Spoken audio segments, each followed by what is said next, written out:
Next topic is gain measurement.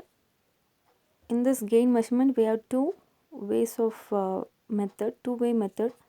One is absolute method and the other one is comparison method. In absolute method, we have another two subdivisions, two antenna method and the other one is three antenna method. By using this absolute two classification and the comparison method, we can calculate the gain.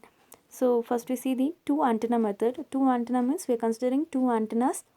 One is transmitter, we will consider one as transmitter and the other one as receiver, but both these antennas are identical to each other.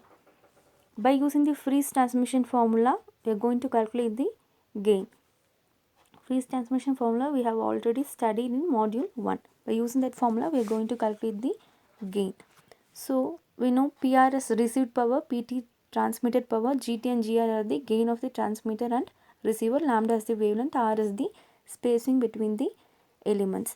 So by taking log on both sides of the first equation, we will obtain GT of decibel plus GR of decibel is equal to 20 log of this expression, which is denoted as A. Now we know that two antennas are identical. So GT and GR both are equal. So we can take it as twice of gain. So that's why this 2 is moved to the other side. That's why the final equation is 1 by 2 of 20 log of 4 pi r by lambda plus 10 log of PR by PT. When you see the three antenna method, we consider three antennas which the gains are G1, G2 and G3. In this, they are going to combining antennas 1 and 2, and we will rewrite the expression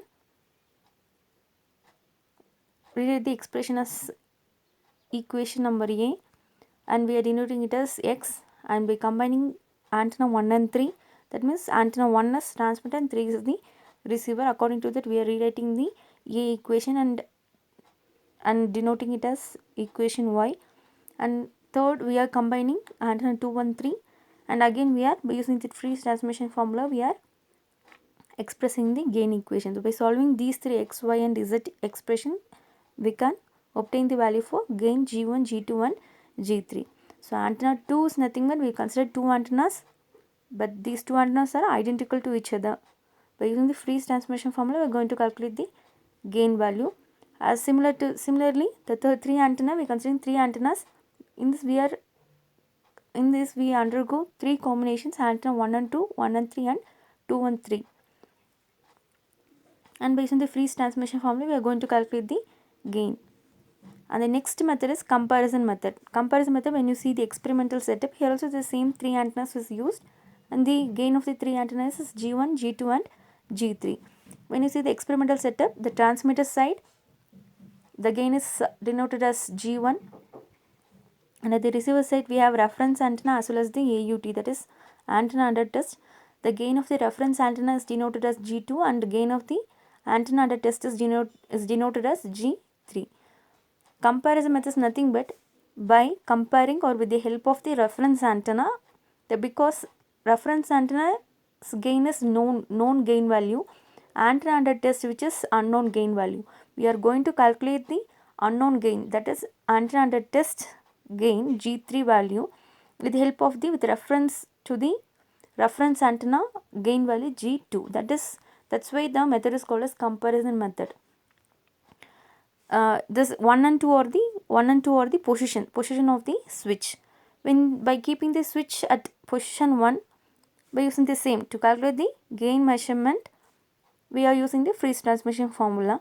So the same expression is expressed here, because at switch position 1 gain 2 is there, that's why PR2 is equal to PT G1 G2 lambda by 4 pi r the whole square. And when the switch is at position 2 means what is gain here? G3. So PR3, this is transmitter, this is receiver, right? So PR3 is equal to PT G1 G3 of lambda by 4 pi 3 the whole square. And by denoting the expression as A and B, by taking the ratio of these two expressions, we will obtain the unknown gain, that is G3, which is the gain of the antenna under test. We obtain as PR3 by PR2 the whole multiplied by G2, which is nothing but the gain of the reference antenna. That's why we have changed the expression as GAUT is equal to PR3 divided by PR2 into G reference. So in this we are comparing the gain of the reference antenna. By using that we are calculating the gain of the unknown gain, which is nothing but the antenna under test.